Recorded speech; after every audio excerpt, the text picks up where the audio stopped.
we entitled our devotion this morning, Rest Yourself from Burdens. Alam po ninyo, ang mga kabigatan sa buhay natin ay nakaimbak yan sa puso at isipan. Nandiyan yan. At yun po yung nagpababagal at nagbibigay ng kapaguran sa buhay po natin. Lahat ng tao, mayaman, mahirap na pag-aral o hindi, saan man tayo sa bansa, no? Maging po sa mga nasa ibang bansa. Although, may mga tao, may mga kapatid, maybe some of you, no, ay talagang wala namang pinagdadaanan. Pero if ever man, no, na dumating po tayo sa punto na tayo po'y nabibigatan sa ating pong kalagayan. At kahit na wala po tayong mga pinagdadaanan sa ngayon, better to lean on to what God can do in your life. No? And ang sabi nga po ng ating Panginoon si Kristo in Matthew 28 or 11:28 is, Come to me. Come to me. All you who labor and are heavy laden, and I will give you rest. Rest can only be found in Christ Jesus. Pag ikaw ay nabibigatan na sa iyong buhay at halos sumuko ka na sa dami ng mga pinapasan mo sa buhay, kapatid, ito po yung panawagan ng ating Panginoong Hesus, Come to me, and I will give you rest. So rest, again, can only be found in Christ Jesus. And Christ says, Take my yoke upon you and learn from me, for I am gentle and lowly in heart, and you will find rest for your soul. For my yoke is easy and my burden is light. Dito po sa paanyayang ito ng ating Panginoong Hesukristo, inaanyayahan po niya ang lahat ng mga nabibigatang lubha sa kanila pong kalagayan. At meron pong ibinibigay ng Panginoon, Take my yoke. Hindi ibig sabihin na yung yoke ng Lord ay ipapapasan sa iyo, kundi come with me. The Lord will go with you in your life. Na yung yoke na yan, instead na ikaw magpasan, ay siya po ang magpapasan sa lahat ng iyong mga daladalain. Okay? At ang sabi ni Lord, learn from me. Learn the goodness of the Lord. Learn on the love of the Lord. Learn from the care of Jesus to you.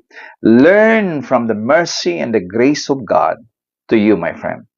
Oh, because the burden of the Lord is light. My yoke is easy and my burden is light. Dito po sa ERV or Easy to Read version, Come to me, all of you who are tired from the heavy burden you have been forced to carry. No? Anda po, meron pong mga persahan na ipinapapasan sa atin. Okay, so number one na dyan yung religious activity or religious burden. At sabi ni Lord, I will give you rest. Accept my teaching, learn from me. I am gentle and humble in spirit, and you will be able to get some rest. Yes, the teaching that I ask you to accept is easy. The load I give you to carry is light. So ano po ba yung mga bagay na dapat nating pagpahingahan? Mga bagay na nagbibigay ng kabigatan sa atin, nagbibigay ng matinding pasanin sa atin, sa ating pong paglakad sa mundong ito. Lahat ay nakakaranas. May iba't iba tayong pasanin. Minsan nakikita natin ang iba na para bang walang problema. Para bang ang gaan ng kanyang buhay. Ang ganda ng takbo ng kanilang buhay at minsan nagkakaroon tayo ng inggit. Pero alam po ba ninyo, lahat tayo ay merong kanya-kanyang pinapasan sa buhay. Lahat, mga kapitbahay mo, maski mga kasama mo sa church, everyone, no? Lalong-lalo na yung mga religious people na wala sa biyaya. Kasi kapag wala ka sa biyaya, ang dami pong mga requirements na hinihingi ng religion upang ikaw ay maging kwalipikado at katanggap-tanggap sa mata ng Diyos. Alam niyo ba na marami na pong pagod sa pag-perform ng religious duties and activities for them to be accepted. Na sa kabila po ng napakarami na po nilang mga ginawa, effort, at sacrifices, still fall short. Hindi pa rin po nakakatuwa sa paningin ng kanilang pong mga namumuno sa kanila, no? And still they're disqualifying them. Pero alam po ba ninyo that sabi ng Panginoon, learn from me. Sabagat ang yoke ni Lord, ang aking pamatok ay magaan, sabi ni Lord. Learn from me. At kapag ikaw ngayon ay natuto sa ating Panginoong Jesucristo, tiyak na ikaw ay makakatanggap at makakaranas ng kagaanan ng buhay. So, ang kagaanan ng buhay ay tanging sa Panginoong Jesucristo lamang masusumpungan. At lahat tayo ngayon na naririto kay Kristo, kailangan nating maranasan yung iniaalok ng ating Panginoon na kapahingahan. So, pakisulat nga po ninyo dyan, ang kapahingahan ay tanging kay Kristo lamang masusumpungan. Come on, just write it down. Sister Merlin Manondo, ang kapahingahan ay tanging kay Kristo lamang masusumpungan. Okay, so ano po yung mga bagay na tayo po ay magpahinga? Magpahinga na tayo sa mga alalahanin. Rest from worries. Okay? Rest from your worries. Very simple yung binitawan ng ating Panginoon Jesucristo in John chapter 14 verse 1. Do not let your heart be troubled. In other words, do not be afraid and do not worry. Yan ang ibig sabihin niya. Do not let your heart be troubled. Nakakita na kayo ng troubled sea. Yung pong mga alon ay talagang walang kapayapaan. Grabing ang lalaki ng alon. Nakakatakot. No? Alam niyo ba na ang pangit tingnan yung pong troubled sea. Nakakatakot. Wala kang makitang kapayapaan. So, if your heart is in trouble or in worrying, if your heart is full of, afraid, takot, puno ng takot ang puso ng isang tao, maaaninag sa mukha ng tao na wala siyang kapayapaan. At ang kawalan ng kapayapaan ay nagpapakita ng kawalan ng pagtitiwala sa Diyos na makapangyarihan na kayang ibigay at gawin ang lahat ng bagay para sa iyong ikabubuti. Minsan nawawalan tayo ng focus doon sa salita ng Panginoon na hindi kita iiwanan, hindi kita pababayaan. Kasi if you know that God is with you, whatever difficulties that you are facing, my friend, if you know that God is with you, and your heart is fully believed that the Lord is with you, you can have that peace of the Lord. Ang sabi ng Panginoon dito sa John 14:1, do not let your heart be troubled, do not be afraid. Believe confidently in God and trust in Him. Believe in the Lord and trust in Him. Have faith, hold on to it, rely on it, keep going, and believe also in me. Bakit believe in God and believe also in me? Ang Panginoong Diyos, ang Ama, at ang Panginoong Jesucristo ay merong iisang puso, layunin para sa iyo. They are one in a spirit, doing something para po sa ikabubuti mo, kapatid. So, rest from worries. Ipinag-utos ng Panginoon, huwag mabagabag ang iyong puso. Huwag hayaan na magkaroon ng takot ng puso, sapagkat ang puso ng tao ay hindi nakadisenyo para malagyan ng espiritu ng takot. Alam niyo ba that fear is a spirit? So your heart is not designed to be a dwelling place of fear. Your heart is not designed to be a dwelling place of worriness. Hindi yan ang disenyo niya. Ma-overload ka kapag yun po ang nakalagay dyan. Kaya kapatid, it is a command of the Lord. Do not fear. Do not worry. Do not be afraid. Kaya kung tanong mo anong gagawin ko kapag ako po'y nag-aalala? Simple lang, huwag kang mag-alala. Anong gagawin ko kapag ako'y takot? Jesus says, huwag kang matakot. Anong kailangan ko? Believe in me. Pag sinabi mong believe, meaning, maniwala ka sa kakayahan ng Diyos. Maniwala ka sa pag-ibig ng Diyos sa iyo. Maniwala ka sa kanyang salita at pangako sa iyo, na kanyang tutuparin ang lahat ng kanyang salita at pangako sa iyo. Kaya kinakailangan, instead of filling your heart with fear and worriness, fill your heart with God's promises. Can you write it down? I will fill my heart with God's promises. I will fill my heart with God's word. And I will speak it unto my mouth. You have to speak it. Kasi ganito yan. Anuman ang bagay na itinatanim mo, iyong pong iniimbak sa iyong puso, nalalaman ito sa pamamagitan ng mga lumalabas sa iyong labi. Kaya kapatid, listen carefully to what your mouth is talking about. Naririnig ng tenga mo kung ano ang laman ng puso mo sa pamamagitan ng mga salitang lumalabas sa iyong labi. Friend, understand this. God cares for you. Isulat niyo ang inyong pangalan, Walter, God cares for you. O isulat niyo ang pangalan ng mga taong kilala niyo na grabe ng pag-aalala. Nakatulala na lang, hindi na malunok ang kanilang laway. Ano? Sabihin mo, i-mention mo ang kanyang pangalan and say it, God cares for you. 1 Peter chapter 5 verse 7, you know this verse. Cast all your cares, all your anxieties. Kasi, alam niyo, walang kapahingahan ng puso kapag puro anxiety, no?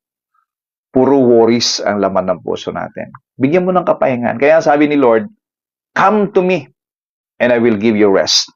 So how could we obtain this rest na ini-offer ng Lord sa atin? Cast your cares on Him. Huwag ikaw magdala, siya magdala. Lord, I leave it to you, I give it to you. Pag ibinigay mo, wala na sa'yo. Ngayon, kapag nasa iyo pa rin yung isang bagay na inaalala mo, just after that you pray, just after that you say, Lord, I cast it unto you, and yet, you still feel the burden. You're still worrying. You still have fear. And then, hopeless ka pa rin. Kapatid, ibig sabihin, hindi mo binigay. Nasa sayo pa rin. Kaya, learn to cast all your anxieties. He cares for you. Ang ganda ng pagkasabi, no? 1 Peter 5:7.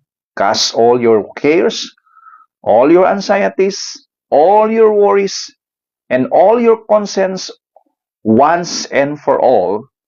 And on Him, okay, you have to cast it on Him because He cares for you. God cares for you, my friend.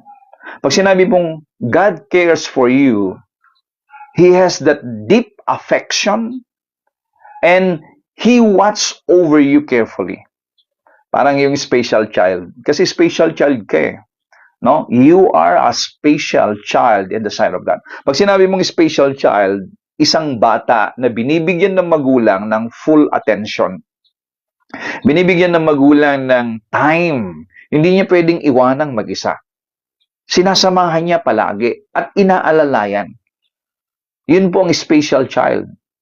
Kapatid, you are so special in the sight of God. He cares for you. Amen? Kaya niyo bang isulat yan? I am a special child of God. God is caring for you. He watches over you. very carefully. Yan po ang ibig sabihin niyan, kapatid, when we say God cares for you. So you have to rest. No? Alam niyo ba yung mga special child, no? Wala silang takot. Kasi alam nila kasama nila ang kanilang magulang o your guardian nila. Hindi sila natatakot. At wala silang inaalala na anong buhay nila ng kinabukasan, anong buhay nila kapag dating ng ganitong araw, no? Wala silang inaalala. Ang nag-aalala, syempre, yung kanilang mga magulang. Alam po ba ninyo na gusto ng Lord, gawin mo yan? Instead of you having fear, your heart is in trouble, you have anxieties, you have that, a lot of concerns of life, ang sabi ng Panginoon, cast it all unto me. Once again, why the Lord says, cast all your anxieties on Him? Because your heart is not designed to contain fear, worriness, anxieties, at mga alalahanin sa buhay. All the concerns of life. Hindi yan ang disenyo ng puso mo. Ang disenyo ng puso mo, kapatid, ay maglaman ng salita ng Diyos. Kung meron man tayong mga pinagdadaanan ngayon, ang ganda po yung payo po ni Apostol Pablo. And I really love this version in the Passion Translation. Dito po sa 1 Corinthians 10:13, we are very familiar with this words, no? Ang sabi ni Pablo, we all experience times of testing. See? Lahat tayo nakakaranas ng mga testing. Walang taong hindi nakakaranas ng mga pagsubok. Pero again, ang pagsubok na yan, hindi yan ang nagpapatatag sa'yo. Dapat, bago dumating yung pagsubok, puno yung nung puso mo ng salita ng Diyos.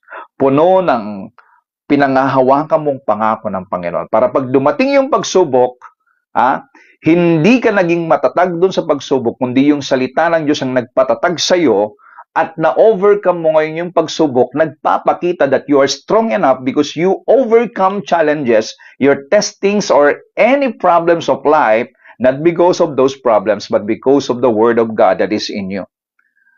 At ang salita ng Diyos na nakaimbak sa puso natin ay siyang presensya ng Diyos sa atin, mga kapatid.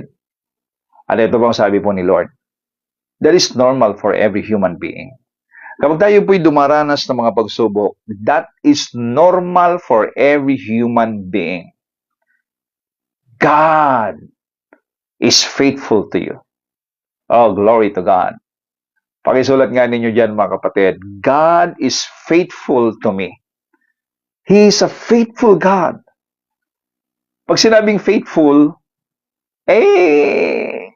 hindi po peke ang pag-ibig niya sa iyo, kapatid. Hindi ka po iiwanan ng Panginoon. Hindi rin po peke ang kanyang salita o ang kanyang pangako.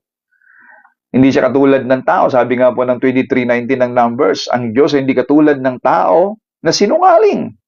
Na anong sinabi niya, gagawin niya. Kung anong pinangako niya, tutuparin niya. Yan ang Diyos natin. Ang tao kapag nangako, salamat sa Diyos sa mga pangako. Pero, again, ang pangako ng Diyos ang pinanghawakan natin. Kaya sabi dito, we all experience times of testing, which is normal for every human being, and God will be faithful to you. God is faithful to you, my friend. At itong gagawin ni Lord.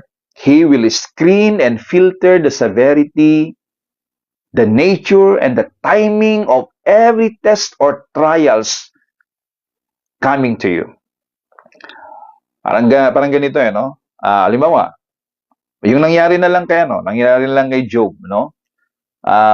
Na-testing si Job Sabi ni Lord, may limitasyon ka lang. Gawin mo lang gusto mo, may limitasyon ka lang. Huwag mong gagawin to. Kung ano sinabi ni Lord, hindi pwedeng lumagpas doon si Satanas dahil kung hindi, may impyerno siya na wala sa oras.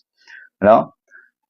Ibig sabihin, mga kapatid, nandoon ang kapahintulutan ng Diyos sa mga pinagdadaanan natin. Pero, may limitasyon sapagkat alam ng Diyos kung ano ang kapasidad mo. At ito po ang sabi niyang Bible. He will screen and filter the severity. Ops, hindi niya kaya yan. Parang ganito yan eh. Oh, may darating na problem. Oh, hindi niya kaya yan. Huwag mong ilalagay yan. Hindi po pwedeng pumasok sa iyo yung isang problema o isang kabigatan na hindi mo kayang dalhin. Ganyan ang Diyos. Yan po ang ibig sabihin na He will screen and filter the severity. Even the nature. Yung nature ng problema. Meron tayong iba-ibang mga problema. Merong mga problema na kapag kinwento ng iyong kaibigan, naku, pag ako yan, hindi ko kaya yan. Grabing problema mo. Pero bakit nakakayanan niya? Kasi nga po, yung nature ng problem, kaya niyang dalin. At alam ng Lord yan sa buhay ng bawat isa sa atin. No? At even the timing. The timing of every test or trial you face. No? So that you can bear it. Kasi kung wala sa timing, ibig sabihin, yung time na talagang lupaypay ka, tapos dumating yung mabigat na problema, di hindi mo talaga kakayanin. Alam mo, ang galing ng Lord. Ay, grabe. Ganito kagaling ang Panginoon. At kabuti ang Diyos sa iyo, kapatid. Pinipilter niya, ini-screen niya, at tinitingnan niya yung nature ng problema dumarating and even the timing of every testing coming unto us. And each test is an opportunity to trust Him more.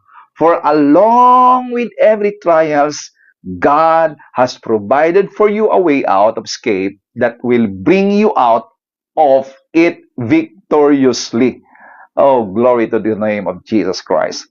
So, ibig sabihin, kapatid, bawat testing na dumarating sa buhay natin, yan ay pagkakataon mo na magtiwala sa Diyos. Kaya kung ano pong sitwasyon na kinalalagyan mo ngayon, that is the time and the moment for you to trust the Lord. You can say, God, thank you. Sapagkat alam ko, meron kang inihanda na gagawing dakilang bagay na aking mararanasan at makikita. At dahil dito, I can praise you. Kaya nga po, in your situation, my friend, you can praise the Lord. You can worship the Lord louder than your problem. Ano man pong mga negatibong dumarating po sa iyong isipan, naririnig mo sa iyong mga tainga, hayaan mo na yung pagpupurit, pagsamba mo sa Diyos ay higit na malakas kaysa mga naririnig mong negatibong bagay na dumarating sa iyo. Let your praise to the Lord, let your worship to God louder than any voice of negativity. Any voice of trials and testing, any negative emotion, let your mouth speak the goodness of the Lord. Declare your trust in the Lord, my friend. Oh, glory to the name of Jesus Christ. Kaya dito, ganito natin may kakasaot yan. Kaya nga, in Christ, you have rest. So, how to get peace over worries? Paano natin matatanggap ang kapayapaan? Ito lang po ang sabi po ng Bible. Alam niyo, merong kasagutan sa bawat katanungan sa Bible, no? So, how to get peace over worries? Philippians 4:6 lang. Do not be anxious or worried about anything, but in everything, in every circumstances and situation, by prayer and petition, with thanksgiving, continue to make your specific requests known to God. So, how can we get peace over worries? Prayer and thanksgiving. Prayer, syempre, yung prayer kasi may mga petition, Lord, give me this, give me this, give me this, Lord, you know this, you know this. Minsan nga, yung prayer natin, nagkukwento tayo sa Panginoon na para bang hindi alam ni Lord. Pero, okay lang, sa akin, okay lang naman na nagkukwento ka sa Panginoon. At least you are releasing the burden in your heart. No, kahit na alam kasi, minsan, tayong mga magulang, kahit alam natin yung sitwasyon ng mga anak natin, kapag nagkukwento sila, pinapakinggan natin sila. At nagpapakita po dito that God is ready to listen to you. He is ready, He is willing, and He has time to listen to you, my friend. And every time you confess your burdens to the Lord, sinasabi mo yung kabigatan mo sa Panginoon, na-unload ka. That's the way you unload yourself. No? So, mga kapatid, kung meron kang mga kabigatan ngayon, iiyak mo sa Lord, o di kaya sambitin mo sa Panginoon, and that's the way you unload your burden. Unload whatever things in your heart that, it slows you down in your walk with Him or in your, sabihin mo lang, hindi ko na kaya. Minsan, nung kami po ay mga bata pa, kami po ay nag-aani doon sa malayo at meron kaming pasan-pasan yung mga inani namin doon sa Pilapil, no? Bigat na ako. Sabi ko, tapos putik pa yung daan, Kaya sabi ko sa airpot ko noon, sabi niya, Mang, di ko na kaya. Yan, tapos ibinababa ko. No? Hindi ko na kaya, ang bigat. Oh. So, alam po ninyo, pag di ko na kaya, siya pong sumasalo. Siya pong Kaya kapag hindi po kaya, ibigay mo sa Panginoon yan. Pero alam po ninyo, yung prayer po ay napakaganda na matutunan natin. Just after that, you lay down everything to God, just put and speak your trust in the Lord. Lord, I trust you. Lord, alam ko po na lahat ng ito ay meron kang inihandang mabuting bagay para sa akin. Kaya, the way you get peace over worries is, of course, you had to unload yourself. Unloading is speaking of your situation to the Lord. Alam ng Panginoon yan. Actually, kahit hindi mo siya sasabihin, alam ng Lord kung ano ang dapat na para sa'yo. Kaya lang, that's the way you unload yourself. Para yung mga nandiyan ay matanggal na talaga. And then, mga kapatid, wag na wag mong kalilimutan ang magpasalamat sa Diyos. Actually, dapat mas mahaba yung pasasalamat. Yung pasasalamat mo, that is now your fellowship with the Lord. Oh, Father, thank you for your love to me. Thank you, Lord, na sa kabila ng mga pagkukulang ko, ikaw ay hindi mo ako iniwan kahit minsan. At salamat, Lord, hindi ka galit sa akin. You're not mad at me, but you're madly in love with me, Lord. Speak it, no? Ipagpasalamat mo lahat ng bagay. And thank you, Father God, that sa kabila ng marami kong pagkukulang, you are always with me. Lord, I feel your embrace. I feel, Father God, your sweet presence in my life. Oh, that's fellowship. And then just worship Him. Just worship Him. Spend a moment with the Lord. That's the way you get peace over worries, my friend. And I tell you, ang sabi po ng verse 7 doon sa Philippians chapter 4, the peace of God. And that is the peace which reassures the heart. That peace will transcend all understanding. That peace which stands guard over your hearts and your minds in Jesus Christ. So the peace of the Lord will come upon you. Kapag dumating ngayon yung kapayapaan ng Diyos sa puso mo, kapatid, wow! You can see a bright tomorrow. You can see a very good tomorrow. You can see that the Lord is there preparing a table before you in the presence of your enemies, full of all good things. Punong-puno ng mabubuting bagay ang lamesa na inihanda ng Diyos para sa iyo. Oh, glory to God. Kaya, una, lumapit tayo sa Panginoon. I tell you. At alam niya doon sa ating pong isip, dahil nga po ang worries nandoon sa puso natin. Kapatid, sabi po ng Philippians 4:8-9, finally, brethren, di ba? Doon sa Philippians 4:6 and 7, prayer and petition. And then the peace of God will come upon you. At kapag dumating na po yung kapayapaan ng Diyos sa atin ngayon, finally, yung isip natin ay ating pong lalagyan, pipil-apan ng mga bagay na mabuti.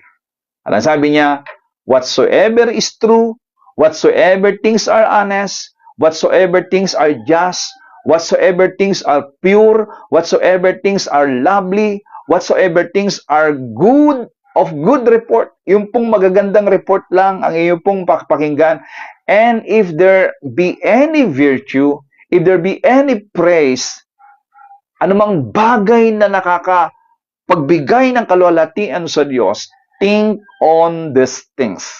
So instead of you thinking about those, your fear, your situation, and even the past, my friend, think about whatever things that is true, whatever things that are honest, whatever things that are pure, just, lovely, and of good report, my friend. So, yun pong ilalagay mo yun sa puso mo.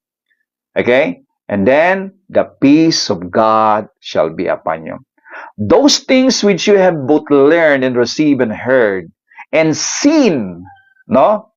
Do, and God, the God of peace, shall be with you. Kapatid, that's how we get peace over worries. So our thoughts actually lives are extremely important. Yung isip natin, napakahalaga yan. They determine what kind of person we are sa ating pong iniisip, no? Kasi sabi po ng Bible in Proverbs 23 verse 7, as you think in your heart, so are you. Kapatid, if you have depression, that is the way of thinking. Kaya nga, cast it out. Cast it out in your heart.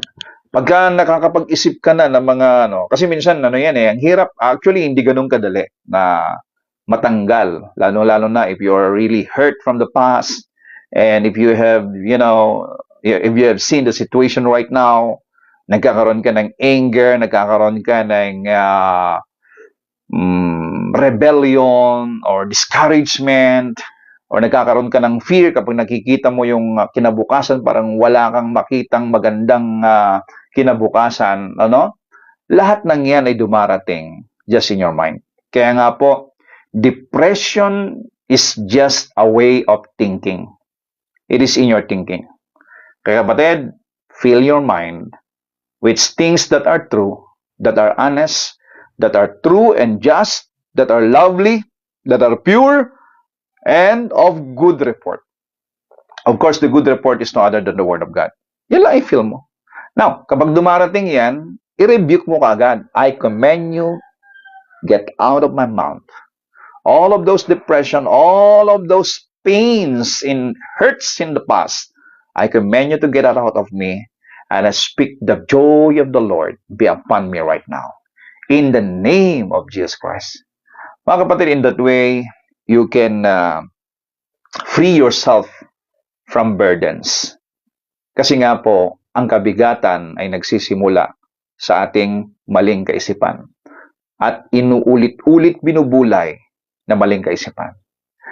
So, ask the Holy Spirit to set you free from any depression, oppression, pain, rebellion, fear, or any worries. Come to me, says the Lord, and I will give you rest. Father, thank you for your word today. I speak rest. I speak wholeness, Lord God. And I speak, Lord, the peace over worries to everyone here right now. Let the rest that comes from Jesus Christ be to everyone right now. Hearing this voice, hearing this message, wherever they are, Luzon, Visayas, Mindanao, and even our OFWs, I declare this to them. And let that wholeness in their soul, and in their body, sickness will leave your body right now. I command every pain in your body to get away. I command every sickness and diseases in your body to go away. I command and I declare in the name of Jesus Christ, every cancer cell in your body be melted, destroyed, and died in the name of Jesus Christ. Huwag nang mamuo yan. Ito ay matunaw sa pangalan ni Jesus. And God will give you a brand new kidney, a brand new heart, and a brand new internal organs in the mighty name of Jesus Christ. I declare that a normal blood pressure be upon you right now in the name of Jesus Christ. And a normal acid in your body, a normal blood sugar in the name of Jesus Christ. Abba, thank you so much. At salamat Panginoon, maging po kaligtasan ng bawat pamilya, members of the family of everyone listening right now. I declare this in the name of Jesus Christ, our King, our Savior, our Lord. Amen and amen.